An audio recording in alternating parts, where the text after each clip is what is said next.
নির্বাচন ঘোষণার পরেই শুরু হয়ে যায় নির্বাচন বিধিমালার কাজ। নির্বাচন ঘোষণার পরেও নির্বাচন কমিশন যেভাবে নির্বাচনকে সুষ্ঠুভাবে করার জন্য তৎপর হচ্ছে, কিন্তু দেখাচ্ছে বিভিন্ন সরকারি প্রতিষ্ঠান এখনো পর্যন্ত সরকারি প্রকল্পের মমতা ব্যানার্জির ছবি দিয়ে পোস্টার ব্যানার লাগানো রয়েছে। নির্বাচন কমিশনের কাজ সেগুলোকে খুলে ফেলা নির্বাচনের পর থেকে, কিন্তু সেগুলো খোলা এখনো হয়নি। সেই বিষয়ে বিজেপি উত্তর কলকাতা শহরতলি জেলার সহসভাপতি মৃণাল মুখার্জি কি বললেন, আসুন শুনে নেওয়া যাক।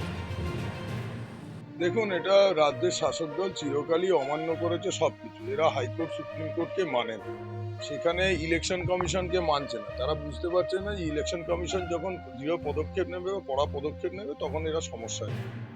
এরা কোনোদিনই কাউকে কিছু মানেনি, এখনো মানছে না। ওরা ডোন্ট কেয়ার ভাব।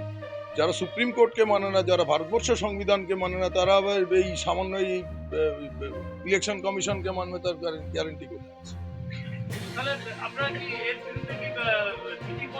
দেখুন, একটা সিবিজি ল্যাব রয়েছে, সিবিজি ল্যাবে জানিয়ে দেবে, নিশ্চয়ই আমাদের ছেলেরা ওখানে আছে, জানিয়ে দেবে।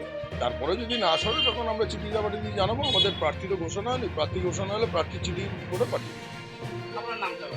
Mrinal Mukherjee, BJP district vice president.